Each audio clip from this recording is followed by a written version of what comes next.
wabarakatuh.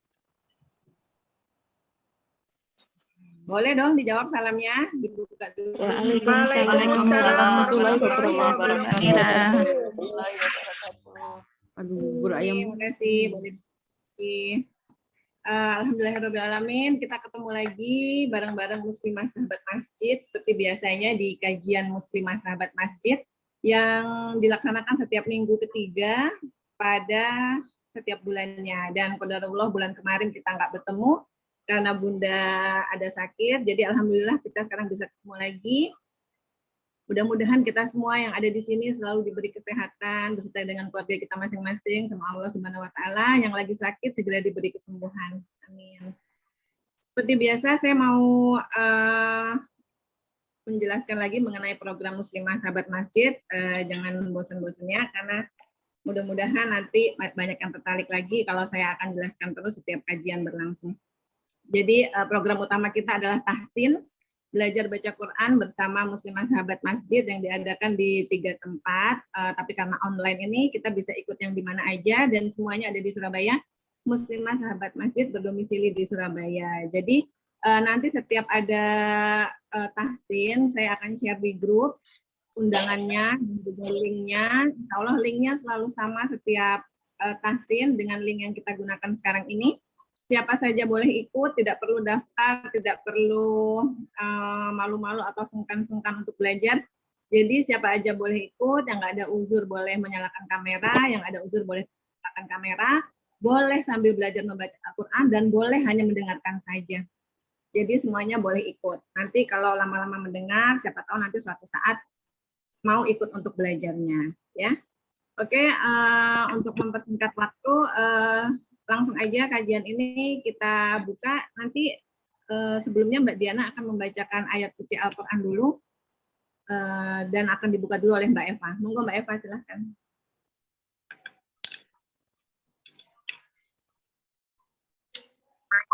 Bismillahirrahmanirrahim. Assalamualaikum warahmatullahi wabarakatuh. Waalaikumsalam warahmatullahi wabarakatuh. Alhamdulillah hari ini kita direzekikan kembali oleh Allah ya, bisa berkumpul kembali di sini. Hari ini dengan tema kita Jalan Cinta Para Pejuang. Tapi sebelumnya kita melanjutkan ke acara kajian kita, saya meminta izin untuk Mbak Diana untuk membacakan ayat suci Al-Quran. Luqman ayat 16 sampai dengan 17. Untuk waktu dan tempatnya Mbak Diana dipersilakan.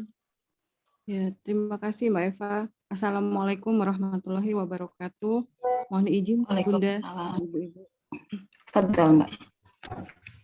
A'udzu billahi minasy syaithanir rajim.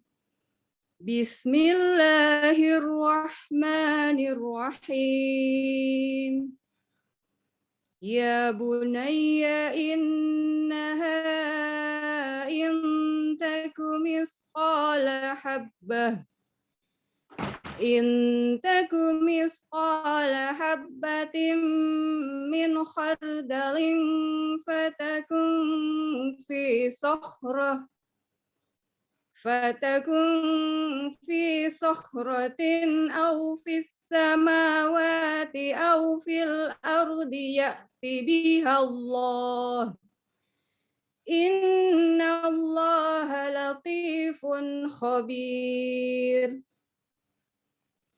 Ya bunayya aqimis salata wa'mur bil ma'rufi wanha 'anil munkar. Wanha 'anil munkari wasbir 'ala ma asabak. Inna dzalika min azmil umur. Luqman berkata, wahai anakku, sungguh jika ada sesuatu perbuatan seberat biji sawi dan berada dalam batu atau di langit atau di bumi, niscaya Allah akan memberinya balasan. Sesungguhnya Allah Maha Halus, Maha Teliti. Wahai anakku, laksanakanlah sholat dan suruhlah manusia berbuat yang ma'ruf, dan cegahlah mereka dari yang mungkar, dan bersabarlah terhadap apa yang menimpamu. Sesungguhnya yang demikian itu termasuk perkara yang penting. Dalam hadis yang diriwayatkan oleh At-Tabrani dari Ali bin Abi Thalib radhiyallahu anhu, bahwa Rasulullah Shallallahu alaihi wasallam bersabda, "Didiklah anak-anakmu atas 3 hal: mencintai nabimu, mencintai ahli bait keluarganya, dan membaca Al-Quran. Sebab orang yang mengamalkan Al-Quran nanti akan mendapatkan naungan Allah pada hari ketika tiada naungan kecuali darinya, bersama para nabi dan orang-orang yang suci." Shadaqallahul azim. Maha benar Allah dengan segala firman-Nya. Wassalamualaikum warahmatullahi wabarakatuh. Saya kembalikan. Waalaikumsalam warahmatullahi wabarakatuh. Jazakillah khair Mbak Diana.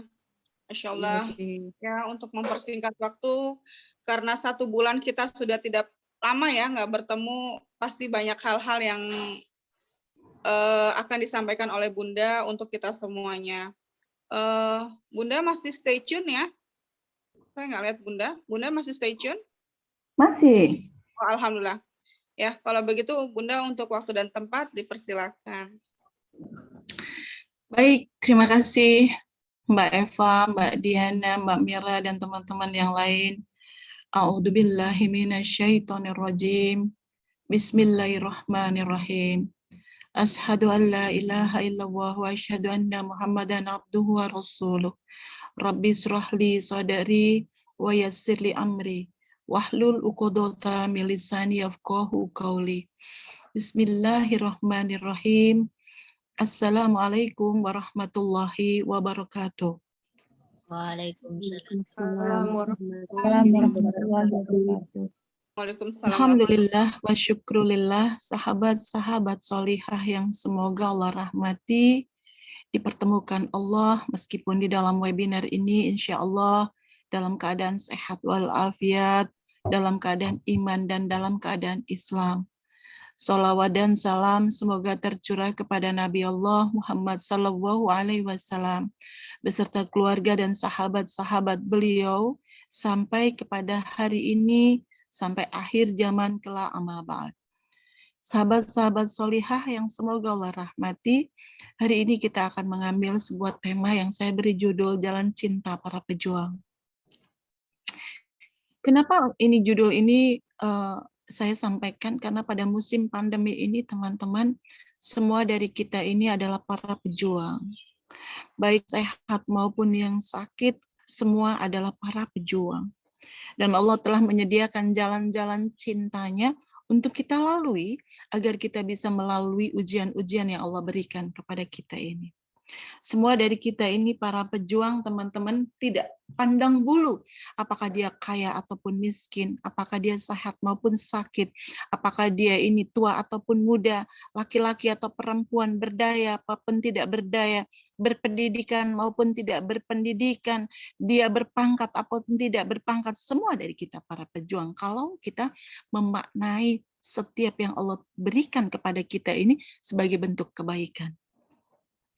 Karena dalam kondisi-kondisi seperti ini banyak orang-orang mengambil sebuah keputusan-keputusan sesuai dengan masing-masing dari pengetahuannya. Karena saya mau katakan, setiap dari kita ini memiliki medan perang masing-masing. Saya ulang teman-teman, setiap dari kita memiliki medan perang masing-masing. Medan perang saya tidak sama dengan medan perang Mbak Eva. Medan perang Mbak Eva tidak sama dengan medan perangnya Mbak Diana. Medan perang Mbak Diana nggak sama dengan punya Mbak Alia Izzati. Tidak sama. Jadi masing-masing dari kita ini diberi ujian sebatas dari apa yang Allah memberikan kepada kita ini, dan pasti itu menghasilkan kebaikan.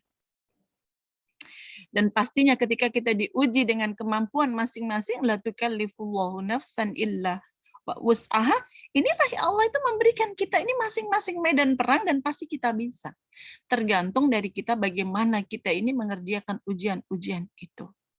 Nah, di dalam musim pandemi ini teman-teman, Masya Allah gitu. Ada orang-orang yang berjuang untuk sembuh dari sakitnya. Sekarang, dari beberapa bulan yang lalu, dari bulan yang saya katakan dari bulan yang parah-parahnya dari tanggal 1 Juli, teman-teman, itu ada namanya kita ini sedang berjuang, ada banyak orang-orang yang berjuang sembuh dari sakit. Dan sakit untuk urusan-urusan di pandemi ini, saya mau sampaikan, sama ketika saya membayangkan ketika zaman Umar bin Khattab dengan penyakit taunnya di negeri Syam, rasanya tampak nyata. Pada saat itu teman-teman hampir setiap hari, entah di media sosial kita, entah di speaker-speaker masjid, entah di rumah sakit, ambulan berseliweran setiap hari mengumumkan apa? Mengumumkan kematian. Banyak orang-orang yang sedang berjuang untuk sembuh dari sakit. Walaupun teman-teman untuk sakit ini levelnya beda-beda. Kembali lagi, masing-masing orang ini diberikan level beda-beda seperti levelnya bon cabe. Ada level 5, 10, 15, 20, 30. Beda-beda teman-teman. Mungkin saya beda dengan suami saya. Mungkin Mbak Eva sama Mbak Diana beda. Mbak Diana dengan Mbak Mira beda. Levelnya beda-beda. Tapi apapun itu, saya katakan semua dari kita ini adalah memiliki medan perang masing-masing. Dan semua dari kita adalah para pejuang. Banyak di rumah sakit sampai hari ini, teman-teman, orang yang berjuang 15 hari, 43 hari untuk sembuh dari sakit. Masya Allah. Semoga Allah memberikan segera dengan kesembuhan yang baik. Yang kedua, banyak orang-orang yang berjuang untuk mengupayakan sehat orang-orang yang dicintainya. Banyak teman-teman saya, Masya Allah, harus ada di rumah sakit setiap hari karena suaminya sakit, ibu bapaknya sakit, saudaranya sakit, anaknya sakit. Masya Allah, teman-teman. Dan mereka berjuang untuk mengupayakan kesembuhannya dengan mencari obat, mencari dokter, mencari rumah sakit. Mungkin mencari dananya untuk biaya sakitnya. Ada orang-orang yang berjuang itu dan mereka adalah para pejuang. Dan yang ketiga ada orang-orang yang berjuang, mereka tidak sakit, keluarganya tidak sakit. Tapi mereka berjuang di medan perangnya untuk apa? Menghidupi dirinya dan keluarganya. Karena mereka secara ekonomi terdampak.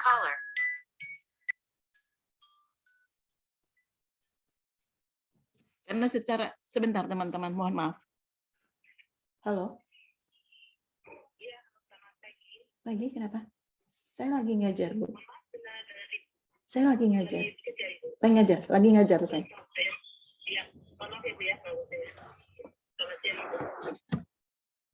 Jadi ada orang-orang yang berjuang, dia tidak sakit, keluarganya tidak sakit, tapi dia berjuang untuk urusan kelangsungan hidupnya agar dia mampu bertahan hidup karena ekonominya yang terdampak di masa pandemi ini. Bagi teman-teman yang memiliki gaji-gaji bulanan tetap, mungkin tidak terdampak di sini. Saya ini seorang pengusaha, teman-teman, seorang pedagang tajirun saya ini. Dan berasa sekali dampaknya terhadap bagaimana kami ini terhadap urusan ekonomi. Produksi yang tadinya 100% tinggal 10%. Ada salah satu jenis bagian usaha kami tutup. Saya memiliki rumah produksi, teman-teman, di mana surroundingnya di rumah produksi kami ini, kami kebetulan bergerak di bidang catering. Di surroundingnya itu ada banyak tetangga-tetangga kami yang jualan cilok, jualan cucur, jualan onde-onde hitam 500-an itu, jualan tahu. Mereka terkapar dan mereka terus berjuang bagaimana mereka bertahan hidup. Mereka adalah para pejuang. Jadi kalau ada orang yang bilang, ini kan lagi, makanya tadi rumah saja. Udah dibilangin ngotot aja, nggak percaya kalau COVID itu ada. Saya bilang, ayolah kita bijaksana. Karena tidak semua orang memiliki ekonomi yang baik. Mereka bisa hidup karena mereka itu mendapatkan pendapatan harian. Seperti buruh-buruh bangunan, seperti penjual cilok. Mereka sudah tidak laku karena tidak ada kerumunan, tidak ada keramaian. Mereka bingung bagaimana memberi makan anaknya. memberi makan istrinya, memberi makan dirinya, bingung. Makanya saya katakan sangat sakit rasanya saya kalau ada orang bilang, dipikirin ini enggak ada tak, masih kelayapan aja keluar, dibilang pergi, jangan pergi dari rumah, stay at home, bla bla bla. Saya bilang dia nggak pernah rasain miskin. Dan itu ada di sekeliling kami, teman-teman. Ada, dia adalah orang-orang yang saya katakan para pejuang. Dia berjuang bagaimana tetap hidup, bagaimana dia ini bekerjaan dengan para petugas, bagaimana mereka ini harus keluar dari tebengan-tebengan jalan raya. Masya Allah. Mereka adalah para pejuang. Ada orang-orang yang sedang berjuang menghalau sedihnya, karena mereka ditinggalkan orang-orang yang dicintainya. Dalam 1 bulan ini, teman-teman, saya lebih dari sekitar 7 orang sahabat-sahabat saya ditinggalkan suaminya karena wafat karena wabah ini. Ada yang cuma sakitnya seminggu karena nggak dapat rumah sakit, wafat. Ada yang sudah 43 hari di ruang ICU, akhirnya wafat. Dia berjuang luar biasa, wafat. Ada yang 2 minggu di rumah sakit, wafat. Macam-macam. Ada banyak para pejuang-pejuang ini meneruskan perjalanan hidupnya bersama anak-anaknya karena ditinggal suaminya. Dan mereka adalah para pejuang. Jadi kondisi ini sebenarnya kondisional masing-masing. Kita nggak bisa seragamkan dari apa yang sekarang kita punya dan kita rasa, nggak bisa diseragamkan kepada setiap orang. Tidak bisa, teman-teman. Karena masing-masing dari kita ini, setiap dari kita ini memiliki medan perangnya masing-masing. Ini yang mau saya sampaikan. Tapi ada sesuatu yang mau saya sampaikan.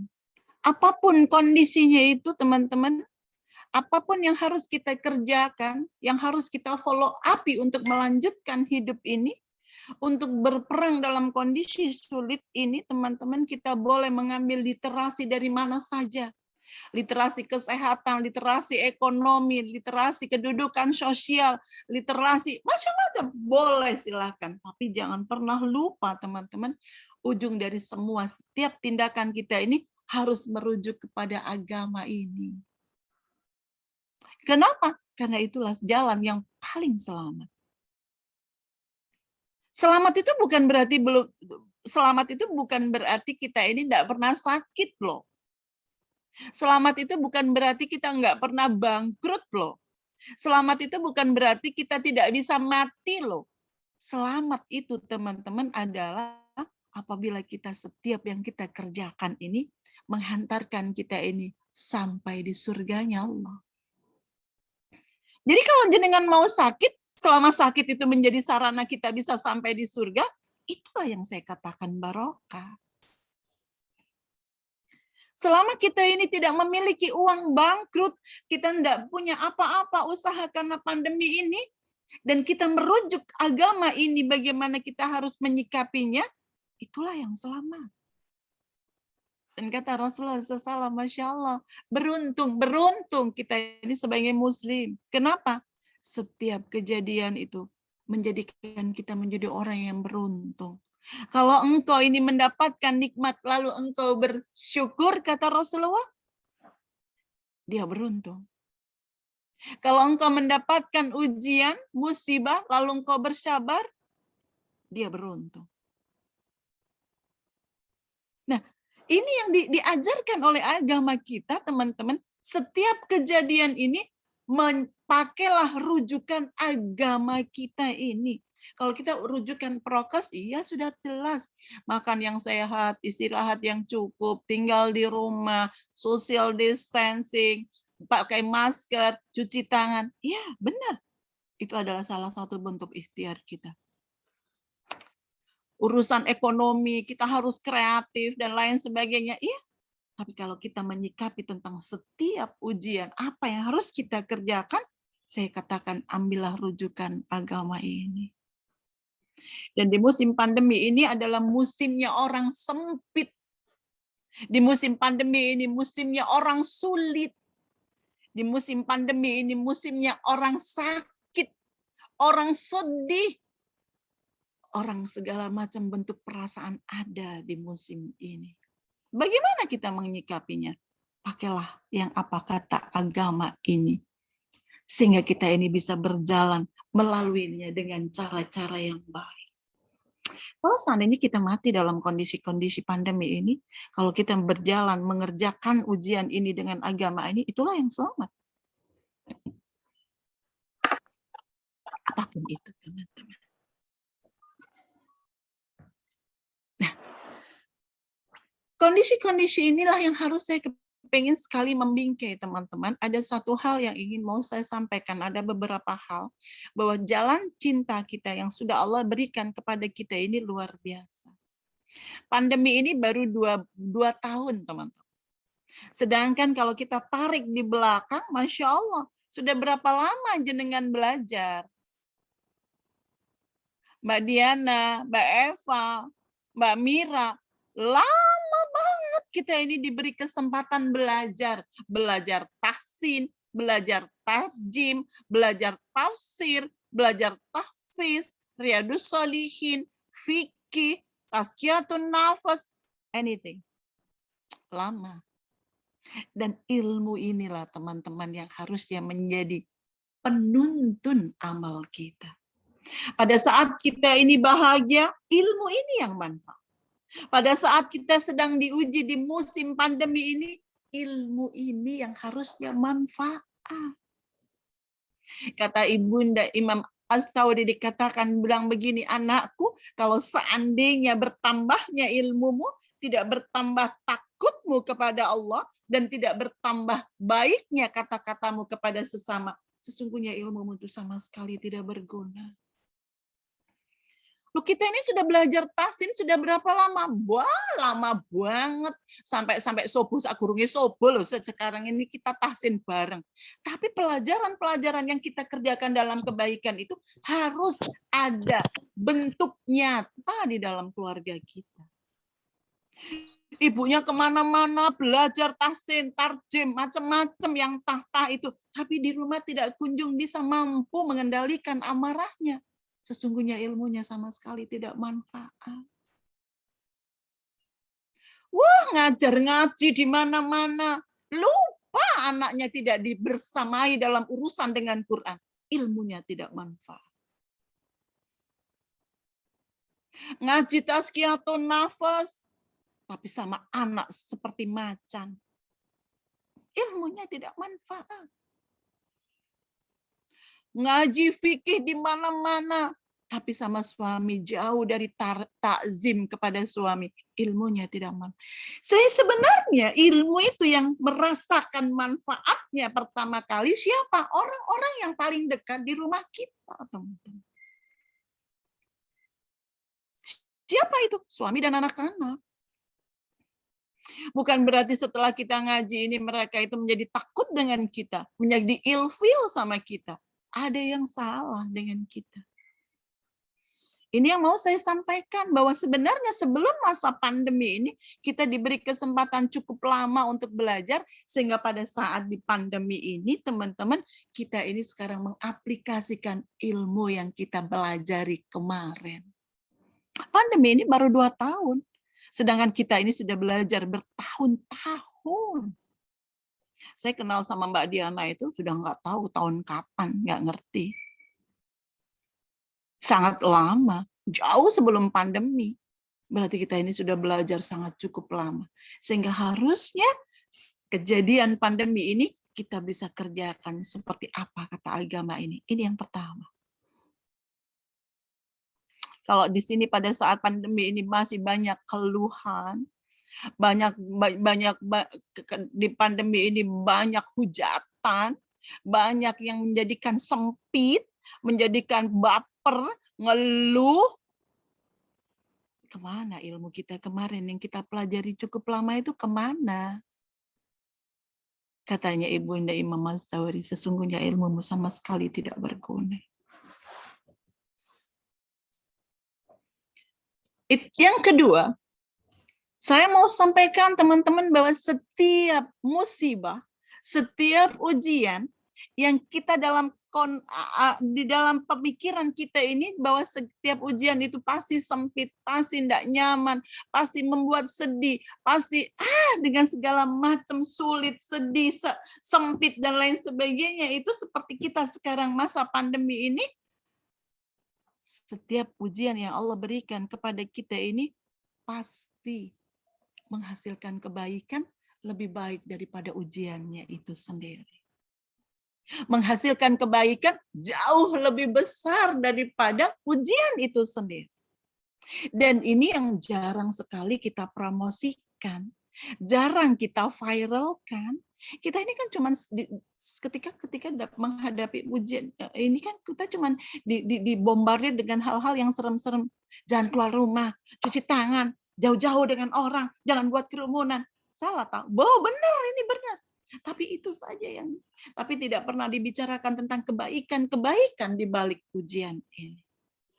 Hari ini teman-teman saya mau menyampaikan tentang kebaikan apa sih yang Allah berikan di musim pandemi ini. Dari hadis riwayat Bukhari dan yang lainnya.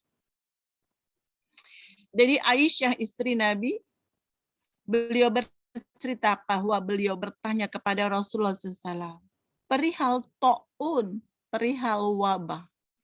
Lalu Rasulullah SAW memberitahuku, kata Ibunda Aisyah, bahwa ta'un itu adalah azab yang Allah kirimkan kepada siapa saja yang Dia kehendaki. Tetapi Allah menjadikannya rahmat bagi orang yang beriman. Masya Allah teman-teman. Kata Ibunda Aisyah bertanya kepada Rasulullah tentang ta'un, tentang wabah. Dan Rasulullah memberitahu Ibunda Aisyah bahwa ta'un itu adalah azab yang Allah berikan kepada siapapun yang Allah kehendaki. Tetapi Allah menjadikannya rahmat bagi orang-orang yang beriman. Teman-teman tahu tidak? Kata rahmat di sini ini, meaning-nya itu meaningful. Kenapa? Rahmat di sini inilah yang menjadikan seseorang itu tergaransi untuk masuk surga. Karena kalau ibadah-ibadah kita itu tidak menjadi jaminan kita masuk surga. Sholat kita, bacaan Quran kita, puasa kita, enggak ada jaminan. Jaminan kita masuk surga itu satu adalah ampunan Allah, yang kedua adalah rahmatnya Allah. Walaupun rahmat itu harus kita dapatkan dari bagaimana kita berdekatan dengan Allah, yang jalannya bisa dari sholat, bisa dari puasa, bisa dari sedekah, bisa dari pergi haji, bisa. Tapi kadang-kadang banyak amalan-amal itu sebenarnya tidak lillah loh.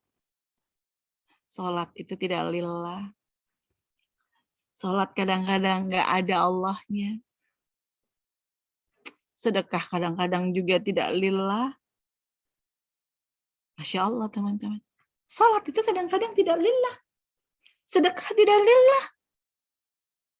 Masa sih bun sedekah tidak lillah? Katanya begini. Tidak bergeser kaki anak Adam, kata Rasulullah SAW. Sebelum dia ditanya 4 hal. Salah satunya teman-teman yang saya mau sampaikan adalah harta.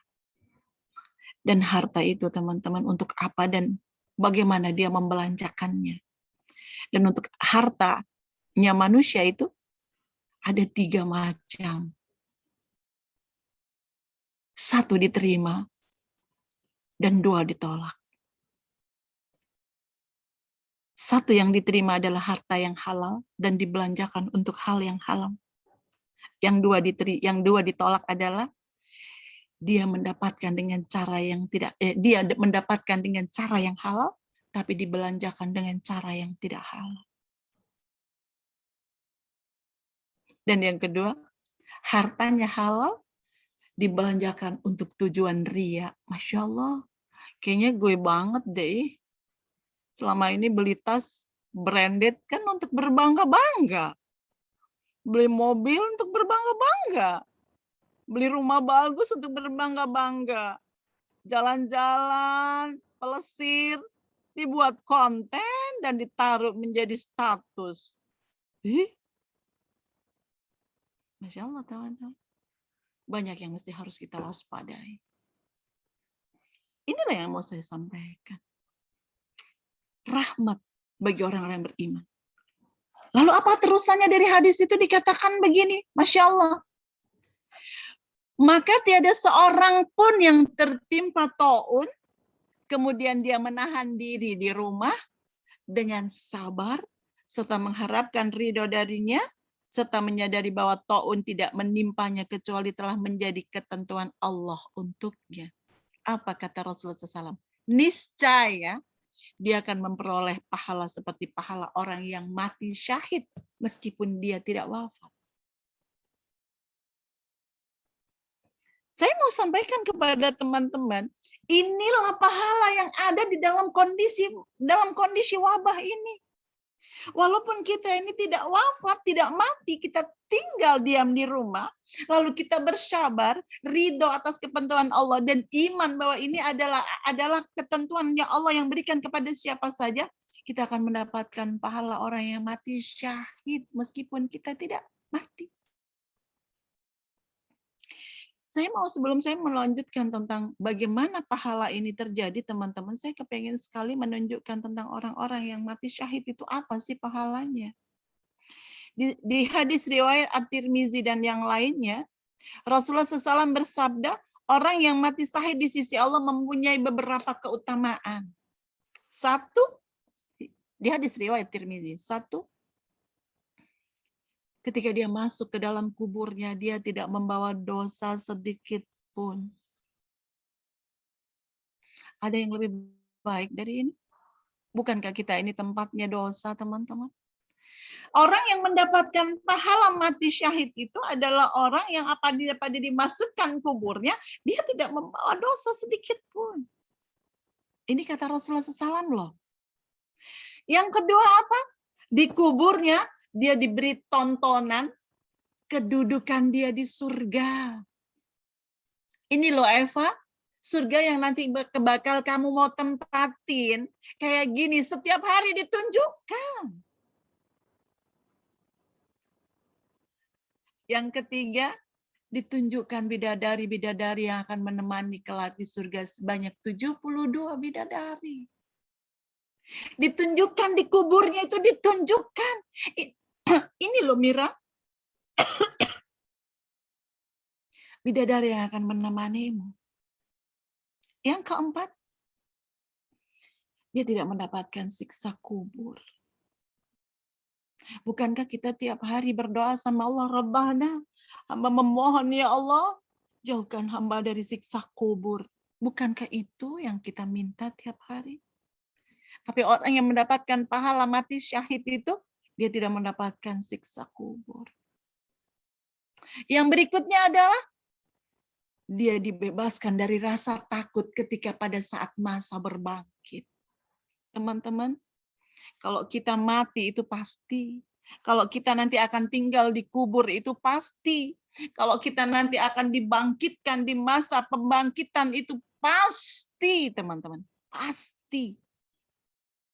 Enggak pakai insya Allah.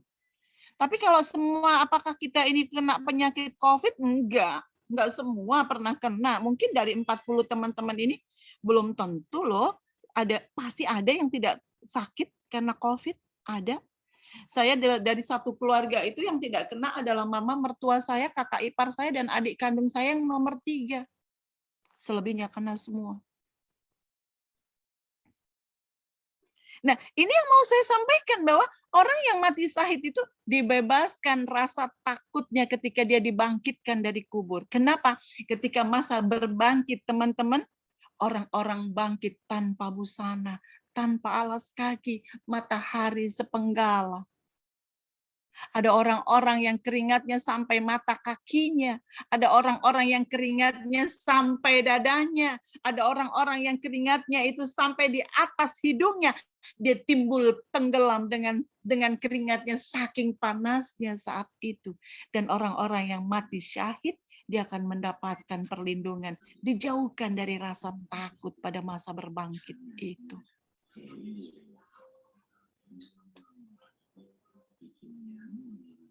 Yang berikutnya apa? Dia akan diberikan mahkota dengan ribuan mutiara, di mana satu butir mutiaranya itu nilainya melebihi bumi dan seisinya. Masya Allah, teman-teman. Luar biasa. Dan yang paling menakjubkan adalah pahalanya orang yang mati syahid itu, teman-teman, dia dapat privilege card untuk bisa memberikan surga yang sama kepada 70 keluarganya. Dan itu diberikan kepada kita di musim pandemi ini, walaupun kita tidak mati walaupun kita tidak mati syahid. Pahala orang yang mati syahid itu diberikan kepada kita ini asalkan 3 syarat itu tadi. Asalkan bersabar, asalkan kita ini ridho sama Allah, dan yang ketiga, asalkan kita ini iman bahwa semua yang Allah berikan kepada kita itu adalah ketentuan Allah. Jadi kalau saya katakan, ini adalah musim a big promo. Kemarin adik saya bertanya begini, Kak, jadi orang yang mati di musim pandemi ini pasti mati syahid. Dia bertanya begitu kepada saya. Saya bilang sama dia, ya belum tentu, kan syarat dan syarat dan ketentuan berlaku, toh, Dek. Berarti dia belum tentu mati syahid. Ya kalau selama sebelum pandemi dia menyelisih agama ini, tidak pernah sholat karena sibuk, nggak pernah baca Quran karena malas, dia nggak pernah datengin majelis taklim, tidak pernah berzikir, terus dia mati di musim pandemi, apa kira-kira menurut kamu dapat dia itu mati syahid? Enggak lah, karena syarat dan ketentuan pasti berlaku. Lalu dia bilang, pertanyaan kedua lucu sekali. Aku kan sekarang lagi sakit. Aku tuh pikirku nggak usah pergi ke dokter, katanya gitu. Supaya nanti kalau aku mati, aku dapat pahalanya mati syahid, katanya. Seperti itu kah? Saya bilang, ya enggak juga. Ini ibaratnya sedang ada promosi di sebuah supermarket, anggap aja itu supermarketnya itu anggap aja karena di Probolinggo itu adanya Giant waktu itu, saya bilang anggap saja di Giant itu ada promo limited time, limited day. Dikatakan sama Giant, dikatakan barang siapa hari ini dan jam ini membeli 1 kilo gula akan mendapatkan hadiah kulkas 5 pintu. Barang siapa yang tinggal di rumah, bersabar, ridho sama Allah, dan beriman kepada Allah bahwa ketentuan ini datangnya dari Allah, dia akan mendapatkan pahala orang yang mati syahid. Sama analoginya. Sama, teman-teman. Lalu saya bilang sama adik saya, kalau kamu sekarang ini sakit, tidak melakukan apa-apa, kamu tinggal di rumah, ya bagaimana kulkas 5 pintunya dapat? Salah satunya adalah kamu berikhtiar pergi ke supermarket itu, ke Giant. Tapi kamu bilang, aku lo nggak punya kendaraan. Oh, nggak ada urusan. Kamu bisa gandol truk, bisa merangkak, bisa jalan kaki, bisa naik sepeda ontel. Yang jelas kamu harus datang ke Giant. Itulah bentuk-bentuk dari ikhtiar kita agar kita mendapatkan pahala orang yang mati syahid. Agar kulkas 5 pintu itu kamu dapatkan. Setelah sampai di Giant, apakah sudah selesai? Belum. Kamu harus membeli 1 kilo gula untuk mendapatkan hadiah kulkas 5 pintu. Tapi aku nggak punya uang. Giant nggak ada urusan. Kamu mau punya uang atau nggak punya uang? Nggak ada urusan. Kamu bisa berhutang atau apa. Inilah bentuk ikhtiar, teman-teman. Jadi kita ini sebenarnya ini sedang a big promo yang diberikan, ini program dari Allah. Barang siapa di musim pandemi ini, dia bersabar, dia ini ridho sama Allah, mencari ridhonya Allah, dan dia yakin setiap ketentuan, setiap ujian itu datangnya dari Allah, kamu akan mendapatkan pahala orang yang mati syahid, meskipun kamu tidak mati. Kalau seandainya ibu-ibu, pandemi ini, virus ini selesai besok pagi, promo itu selesai besok pagi.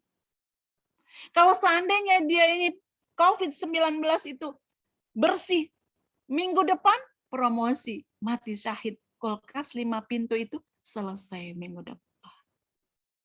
Makanya saya katakan baik yang sakit maupun yang sehat, tolong ini betul-betul dipahamkan pada kita. Terutama bagi yang sehat, teman-teman. Wah, banyak emak-emak itu. Karena anaknya daring gitu ya. Wah, dia bilang pusing pala Barbie. Ngurusin daring, ngurusin makanannya. Nggak berhenti di dapur. Dapur, meja makan, dapur, meja makan. Sampai rasanya kita ini kumus-kumus. Mengeluh. Padahal kalau engkau bersabar dengan kondisi anak-anakmu yang disebabkan pandemi itu, kamu akan mendapatkan pahala orang yang mati syahid, meskipun kamu tidak mati. Banyak yang mengeluh tentang suaminya, mengeluh karena nggak bisa ngaji langsung, nggak bisa bertemu dengan teman-temannya, nggak bisa kita ini offline. Padahal kalau kamu bersabar, karena urusan virus ini, karena pandemi ini, tinggal di rumah, kamu bersabar karenanya. Sesungguhnya engkau akan mendapatkan pahala orang yang mati syahid, meskipun kamu tidak mati. Jadi sibuknya kita ini di rumah dengan segala macam urusan kita yang sepertinya tampak menghoror ini, kalau kita bersabar, kita akan mendapatkan pahala itu. Ini yang sering kita tidak pernah muncul-munculkan. Ini yang sering kita. Jadi harus ada aktif. Ikhtiar itu adalah bergerak. Ikhtiar itu bekerja. Verb kata kerja, teman-teman. Masak, nemenin daring, nemenin setoran Quran, nemenin suami makan, minta ini, minta itu kita sediakan. Kalau kamu bersabar, kata Allah, Evi, dengan segala macam kerepotan itu, kamu akan mendapatkan pahala orang yang mati syahid, meskipun kamu tidak mati. Ini yang kita tidak pernah bahas, teman-teman. Dan ini yang seringkali kita tidak pernah munculkan, sehingga kita tidak bisa membicarakan ini kepada anak-anak kita. Ini kabar gembira yang luar biasa menurut saya. Harus ada ikhtiar. Bagi yang sehat, teman-teman, Masya Allah. Jenengan yang sekarang ini berdaya, memiliki uang, memiliki kesehatan, memiliki waktu, agar kita mendapatkan ridha Allah, do anything. Lakukan apa saja di musim pandemi ini dalam kebaikan. Kalau ada yang sakit, kirimi makanan. Kalau ada yang sakit, kirimi minuman. Kirimin herbal, obat-obatan. Kirimin motivasi. Kirimin dia cinta. Kirimin dia doa. Lalu ada teman saya bilang, Bun, saya ini juga dalam kondisi sulit. Nggak bisa, rasanya saya juga kirim-kirim makanan. Waktu Mbak Eva sakit juga nggak bisa, Bun. Wong saya ini juga untuk makan sendiri lo nggak mampu. Misalkan ada yang bilang begitu. Kalau urusan iman, teman-teman, itu yang memantik kreativitas kita loh. Kalau untuk urusan iman dan tahu apa yang mau kita dapatkan dari Allah, rasanya itu kita ini kreatif. Saya bilang, teman saya mengeluh seperti itu, saya bilang, banyak yang kita kerjakan. Kalau kita nggak punya uang, mau ngirimin makanan Mbak Eva, mau ngirimin makanan Mbak Alia, nggak mampu, ngirimin herbal, nggak punya uang, mau ngirimin Mbak Mira, apa nggak mampu karena nggak punya uang. Saya bilang sama teman saya itu, cari tetanggamu yang sakit, kena terpapar sakit ini, sapunan halaman rumahnya. Siram tanaman-tanaman yang ada di dalam rumahnya. Loh pun nanti kalau orangnya tersinggung gimana? WA-nen-nya, aku enggak punya apa-apa untuk ikut serta dalam kebaikan selama kamu sakit. Aku cuma bisanya nyapu rumahmu, nyapu halaman rumahmu, nyiramin tanaman-tanaman yang tidak sempat kamu siram selama 15 hari. Dan kita bilang, Rabbana, saya tidak punya apa-apa yang bisa saya kirim untuk saudara saya, tetangga saya ini. Saya cuma bisa lakukan ini, tapi semoga Engkau memberikan pahala itu bagiku, ya Allah. Apa saja, teman-teman. Nggak harus materi. Kita ini kan terbentuk sekali bahwa membantu itu materi. Enggak. Saya ini doa sudah loh Bun, sudah ngedoain bener, tapi saya itu kepengen yang nyata. Ya wes sapunan halaman rumah tanggomu. Ini kita kadang-kadang tidak pernah memikirkan, teman-teman. Kadang-kadang tetangga kita yang sakit selama 14 hari, halaman rumahnya Masya Allah, sudah sangat belantara, tanamannya kering kerontang. Kenapa kita tidak tergerak? Agar kita mendapatkan pahala itu dari Allah. Kenapa kita tidak tergerak? Agar pahala orang yang mati syahid itu juga kita dapatkan. Ini yang saya mau maksudkan. Jadi ada ikhtiar, ada pergerakan. Entah itu pergerakan ekonomi, pergerakan kita mengirimkan materi, pergerakan doa, pergerakan tenaga, apa saja. Saya di rumah saya ada seorang yang tiba-tiba anaknya itu ditinggal. Kita bilang, sini baju Mona, kumpulkan, taruh nanti di depan, nanti tante masukkan laundry, nanti tante cucikan. Apa saja. Dan itu saya lakukan, teman-teman. Nyapu halaman tetangga, nyiramin tanaman tetangga, saya lakukan. Apa saja. Tapi kalau kita ini tahu kita melakukan ini karena dasar agama, literasinya agama, berbeda dengan orang-orang yang melakukan kebaikan tanpa dasar. Di musim pandemi ini banyak orang-orang yang baik loh. Orang-orang yang bukan orang Islam pun banyak loh yang melakukan kebaikan, tapi karena dasarnya bukan agama ini, apa yang mereka kerjakan sia-sia. Ini bagi yang sehat. Bagi yang sakit atau bagi orang-orang yang ditimpa ujian, inilah dikatakan literasinya apa? Literasinya balik agama ini. Apa? Satu, ridho sama Allah. Begitu kita sakit, kita bilang, ya Allah, alhamdulillah ala kulli hal. Engkau timpakan sakit ini padaku, ya Allah. Dan aku tahu pasti akan banyak kebaikan yang bisa dihasilkan dari apa yang engkau timpakan padaku. Berupa sakit ini. Karena apa? Ridho ini teman-teman yang bisa melapangkan segala sesuatunya.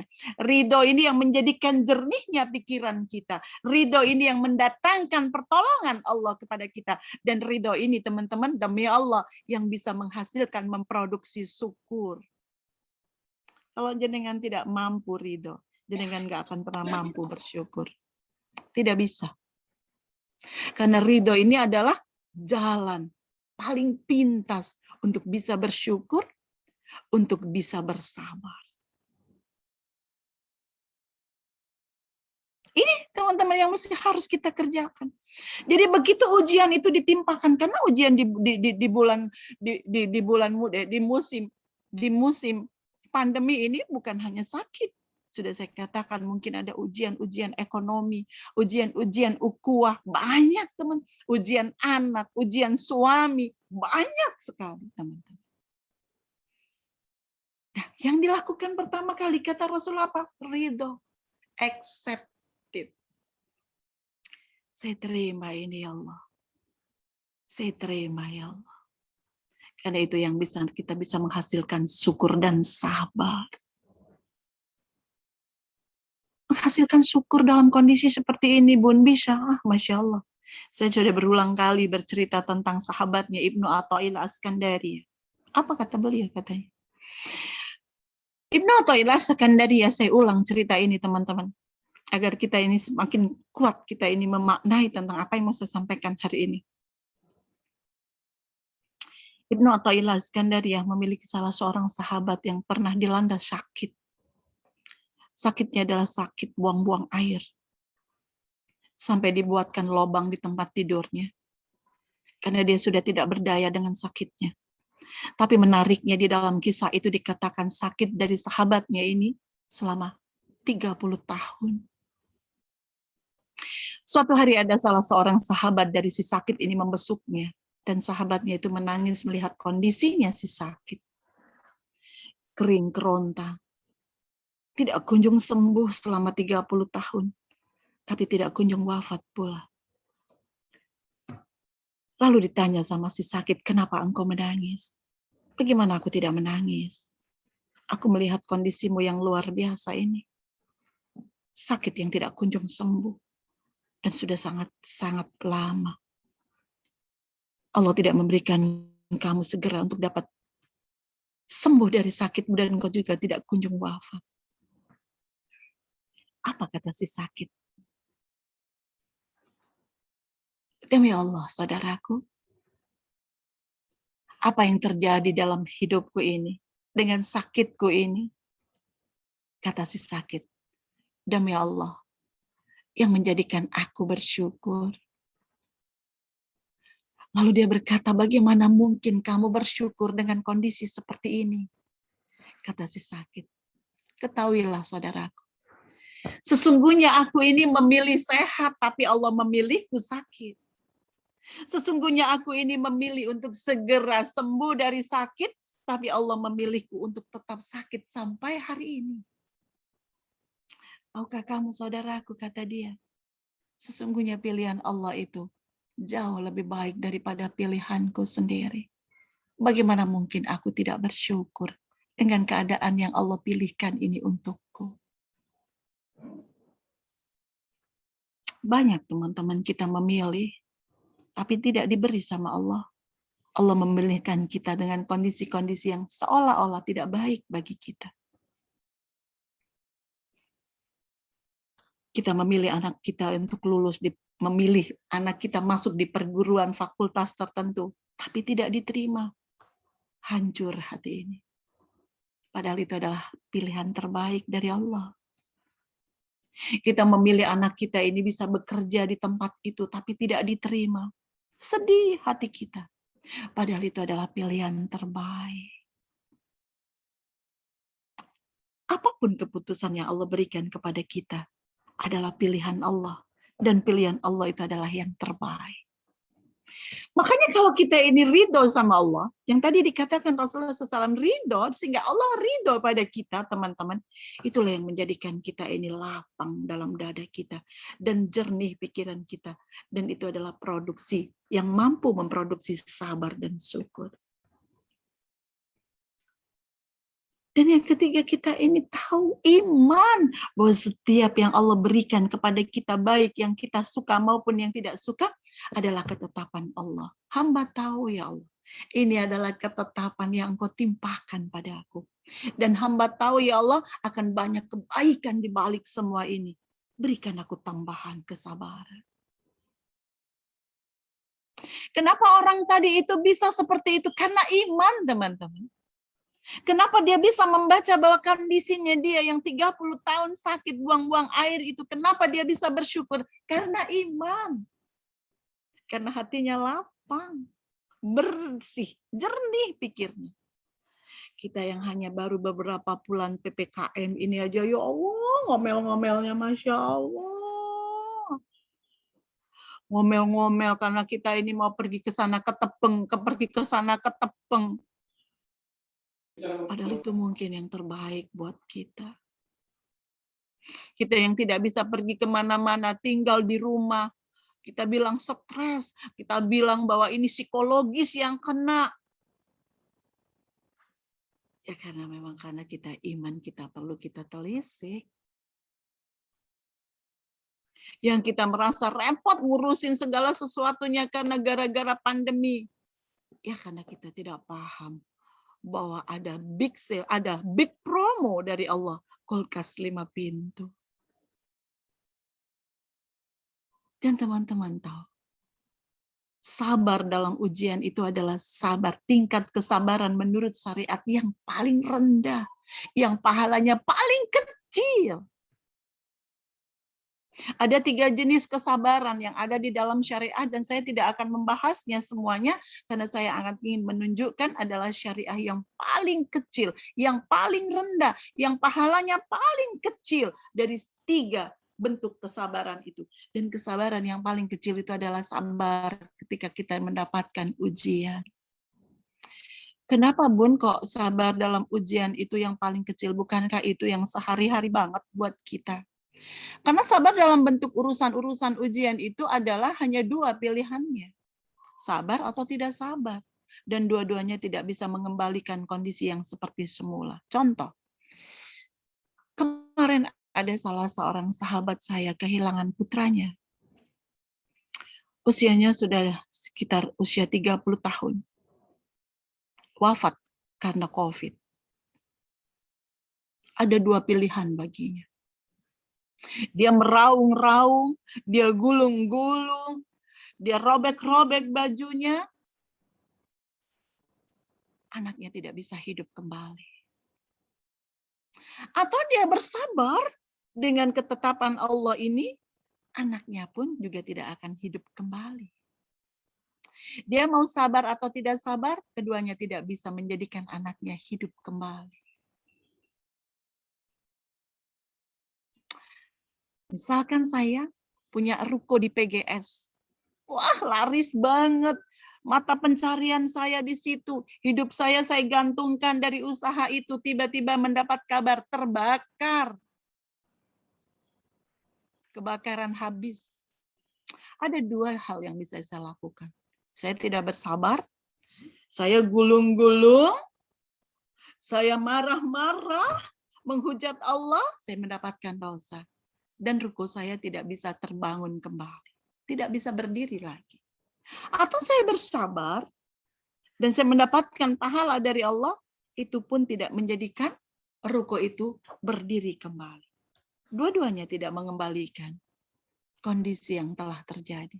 Kenapa pahalanya paling kecil?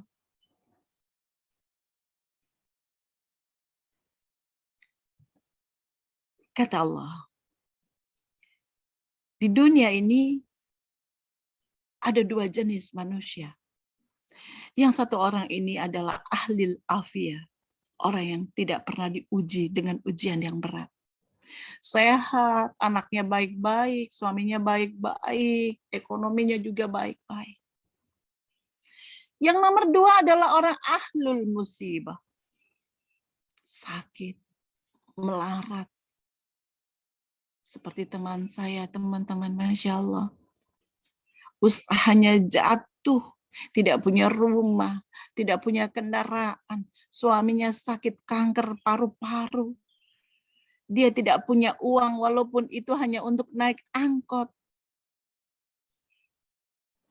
Ahlul musibah. Pada saat yaumul kiamah, Allah memerintahkan malaikat untuk menghisap lebih dulu orang-orang yang di dunia itu diberi musibah. Kata malaikat, sudah tidak ada lagi ya Allah dosa-dosa mereka. Kenapa? Karena mereka bersabar atas musibah yang Engkau timpahkan kepada mereka. Kata Allah, beri mereka 3 hal. 1, berikan mereka surga. Ini adalah pahala paling kecil dari 3 bentuk kesabaran, teman-teman. Berikan mereka surga, kata Allah. Dan yang kedua, kembalikan afiah yang dulu aku ambil darinya. Kalau dulu kesehatannya yang aku ambil, kembalikan sekarang. Kalau dulu ekonominya yang aku ambil, sekarang kembalikan. Kalau dulu kebahagiaannya yang aku ambil, sekarang kembalikan. Kembalikan semuanya, kata Allah. Dan yang ketiga, kata Allah, tempatkan dia di manzilah-manzilah, menara-menara yang tinggi, yang indah gemerlap itu, karena kesabaran yang mereka kerjakan pada saat aku timpahkan padanya musibah. Musibah itu tidak harus sakit, teman-teman. Musibah itu diantaranya adalah dengan kondisi-kondisi pandemi ini, kita harus urus anak-anak kita ekstra. Kita layani mereka ekstra, kita layani suami kita ekstra, kita banting tulang untuk mendapatkan ekonomi bagaimana bertahan hidup itu ekstra. Dan itulah yang dikatakan musibah-musibah yang ditimpakan. Dan kalau kita bersabar, kata Allah, tempatkan dia di manzilah-manzilah yang tinggi itu dan indah itu, yang bercahaya itu, karena kesabaran mereka ketika aku uji mereka. Lalu orang-orang yang ahlul afiyah itu datang berbondong-bondong pada Allah dan berkata, Rabbana, kembalikan kami ke dunia barang 1 hari saja. Lalu timpakan kepada kami musibah dan ujian. Potong-potong tubuh kami sampai menjadi daging yang kecil-kecil. Agar kami mendapatkan pahala sebagaimana mereka dapatkan. Tahun ini adalah tahun big promo, teman-teman. Semoga kita menjadi wanita-wanita yang mendapatkan kesempatan mendapatkan kulkas 5 pintu itu.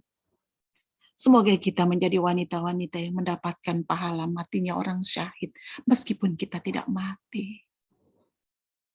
Semoga kita menjadi wanita-wanita yang beruntung, yang bisa mentransfer kebaikan ini kepada keluarga kita, agar mereka pun menjadi orang-orang yang optimis, husnudon pada Allah, dan berpengharapan penuh kepada Allah di musim pandemi ini. Semoga kita menjadi wanita-wanita yang kelak di hadapan Allah, kita membawa banyak amal yang bisa menyelamatkan kita dari kerugian di yaumul kiamah. Dan semoga kita teman-teman nanti di depan pintu surga berbondong-bondong kita dengan anak-anak kita dan pasangan kita bertemu di sana untuk memasuki pintu surganya kita masing-masing. Bertemu saya dengan Mbak Diana, bertemu saya dengan Mbak Eva, ketemu saya sama Mbak Fian, ketemu saya sama Mbak Mira, ketemu saya sama Mbak Dea, dengan keluarga kita masing-masing. Karena kita sekarang sedang berjuang untuk mendapatkan kebaikan di musim pandemi ini. Selamat berjuang, teman-teman. Buka pikiran kita. Pandemi ini demi Allah tidak akan selamanya. Ada masanya. Kalau masanya habis bulan depan, masa promosi ini juga habis bulan depan. Don't miss it. Lakukan yang terbaik. Terima kasih sudah mendengarkan saya. Mohon maaf lahir dan batin. Subhanakallahumma bihamdik, asyhadu an la ilaha illa anta, nastaghfiruka wa atubu ilaik. Assalamualaikum warahmatullahi wabarakatuh. Waalaikumsalam warahmatullahi wabarakatuh. Waalaikumsalam warahmatullahi wabarakatuh. Masya Allah, alhamdulillah. Ini benar-benar ya, Bunda ya, yang tadinya kita mengira, kayak saya kemarin pas kena COVID, ya Allah kenapa harus saya? Padahal saya sudah menjaga protokol kesehatan, saya udah berusaha di rumah gitu ya. Tapi kok masih kena, ini dari mana datangnya, ini dari mana datangnya. Jadi ada banyak pertanyaan, itu menyalahkan keadaan, menyalahkan orang lain. Menyalahkan Allah. Iya, menyalahkan takdir ya. Maksudnya gitu, kenapa kok harus saya gitu kan ya. Jadi, kalau pengalaman saya pribadi kemarin itu, pada saat saya sakit itu sama kayak Bunda. Sampai sekarang ini saya agak kehilangan, agak pengurangan daya konsentrasi saya, Bunda. Itu agak sedikit menurun karena COVID kemarin. Terus kemarin tuh pada saat saya lagi COVID itu, saya mau sholat itu benar-benar susahnya setengah mati, Bunda. Mau bangun itu susah. Ya Allah, sampai sholat duduk mau ngambil air wudhu itu dingin banget. Badan ini dingin, benar-benar menggigil nggak karuan. Jadi sekarang ini begitu sembuh itu, setiap saya sholat, saya di samping kasur tidur saya kemarin sakit, saya lihat kasur saya, ya Allah, alhamdulillah, saya masih dikasih kesempatan lagi untuk ibadah, untuk sholat lagi, untuk bisa sujud lagi. Kalau kemarin sholat cuma pakai duduk, sekarang sudah bisa sujud dengan sempurna, bisa rukuk dengan sempurna, serasa hidup kayak di restart lagi. Masya Allah. Alhamdulillah. Masalah ya, itu dia, ini berkahnya kita ya, bisa berkumpul lagi, dikasih nikmat. Mungkin saat ini ada teman-teman yang lagi sedang berjuang, seperti yang Bunda cerita tadi, ada yang berjuang untuk sakitnya, berjuang untuk melawan kesedihan karena ditinggal orang-orang terkasihnya, berjuang untuk di masa pandemi ini yang tadinya ada kepala keluarga, kemudian dia harus berjuang sendiri mencari nafkah. Mari kita sama-sama doakan, mudah-mudahan Allah beri kemudahan semuanya. Amin, amin ya rabbal alamin. Buat teman-teman mungkin ada yang mau mengajukan pertanyaan atau ada unek-unek apa, mungkin bisa raise hand atau langsung menyalakan kameranya. Nih ada yang sudah dada-dada nih tadi, Mbak Alia Izati. Tadi saya juga agak gagal fokus, ada sedikit tersentuh ya Mbak Alia Izati ya. Iya, mohon maaf. Jazakillah khair. Ini masih agak gemeter ini Bunda. Masya Allah, Masya Allah. Banget ya. Mbak Alia dari mana? Dari Depok. Oh, alhamdulillah. Ya, monggo silakan Mbak Alia. Silakan. Dapat apa nih hari ini Mbak Lia? Dapat semangat baru. Dapat ya. Ini agak masih goyang ini suaranya. Mohon maaf. Dapat apa ya? Yang saya ngerasain banget itu saya lagi berdoa, ya Allah, mudah-mudahan di saat pandemi ini saya dikumpulkan sama orang-orang yang bisa ningkatin iman.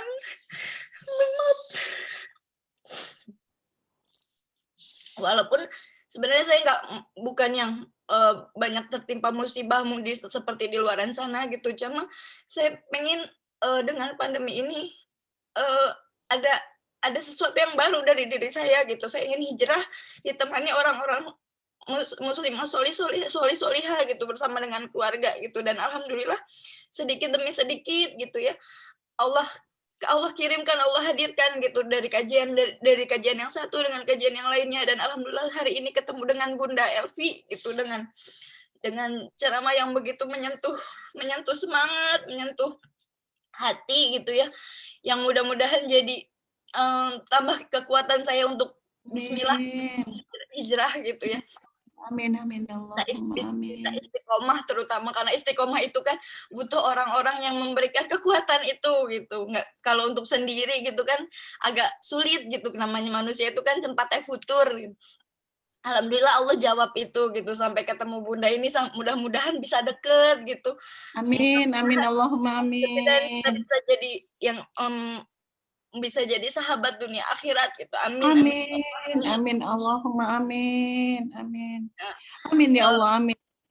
Kalau untuk pertanyaan saya sebenarnya antara nggak unek-unek sih, kebimbangan yang mungkin saya juga lagi bertanya, lagi minta sama Allah, ya Allah kasih petunjuk harus apa gitu ya, mudah-mudahan di sini bisa ada solusi gitu. Jadi saya tuh pernah sebelumnya itu sebelum pandemi pernah buat, bukan sebelum pandemi sih, pada saat pandemi itu bikin warung soto bersama-sama mertua gitu ya. Cuma karena pandemi ini kan agak sulit karena masih ada adik gitu kan. Jadi akhirnya kita tutup, sebenarnya ramai gitu untuk dagang sotonya itu gitu. Dan ada niatan untuk melanjutkan tapi dengan beda orang, karena untuk saat ini mertua udah nggak bisa bantu gitu, dan itu udah ada orangnya gitu, terus kita udah ada konsepnya gitu. Yang ingin saya tanyakan kan tadi Bunda bilang Bunda tuh pedagang ya, tajir. Iya, tajirun, bukan tajir. Iya, tajirun, maaf, tajirun. Jadi mungkin bisa share juga gitu. Saya tuh masih ragu sebenarnya, kayak untuk modalnya, tempatnya pun yang kemarin itu masih bisa dipakai gitu, dan yang pemilik rukonya itu juga memberikan keluangan monggo kapan aja mau masuk lagi gitu, mau itu dengan dagangan yang sama atau konsep yang berbeda tuh nggak masalah gitu. Cuma di sini ada keraguan gitu Bunda. Di sisi lain saya ragunya itu di masa pandemi ini apa bisa optimal. Ya optimal gitu. Tapi di sisi lain ada keinginan saya tuh, saya pengen bermanfaat gitu buat banyak orang gitu ya, walaupun dimulainya di saat pandemi ini gitu. Mudah-mudahan dengan hasil dari jualan saya bisa sedekah gitu ya, saya bisa berbagi ya, mungkin nanti bisa menyediakan sedikit lapangan kerja walaupun itu baru dengan keluarga gitu, kerabat terdekat gitu ya. Baik. Tapi di situ masih ada keraguan gitu, mau melangkah tapi ya itu masih berpikir lanjut atau enggak gitu. Terima kasih Bunda pertanyaannya. Baik. Insyaallah. Bismillahirrahmanirrahim. Untuk urusan perdagangan itu adalah untuk urusan ukhuwah gitu ya. Dan walaupun di situ itu memang ada banyak melibatkan urusan-urusan akidah di dalamnya, yaitu keyakinan, niat, dan lain sebagainya. Saya yakin Mbak Alia dari urusan niat sudah baik banget. Dari urusan misalkan untuk kemanfaatan sudah sangat baik sekali gitu ya. Tapi kembali lagi kata Rasulullah SAW gitu ya. Kalau untuk urusan-urusan yang berurusan dengan urusan-urusan seperti ini, perdagangan seperti itu, bertanyalah kepada orang ahlinya. Ini dalil ini dilandasi dengan cerita tentang ketika Rasulullah mengawinkan kurma. Ternyata beliau tidak bisa. Lalu beliau katakan ketika ada orang yang ahli, berikan untuk urusan seperti ini kepada ahlinya. Nah, karena ini urusan usaha Mbak Alia, tetap kita ini mempertimbangkan banyak hal, urusan tempat, pandemi, dan lain sebagainya. Agar yang kita kerjakan, jadi masih harus ada sebuah studi khusus yang berurusan dengan ini.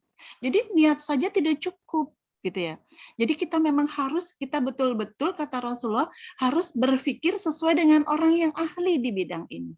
Ini kan mau jualan di musim pandemi. Kalau ternyata walaupun di musim pandemi, tapi daerahnya ini Bunda, ini rame banget, ini memang untuk, ya monggo.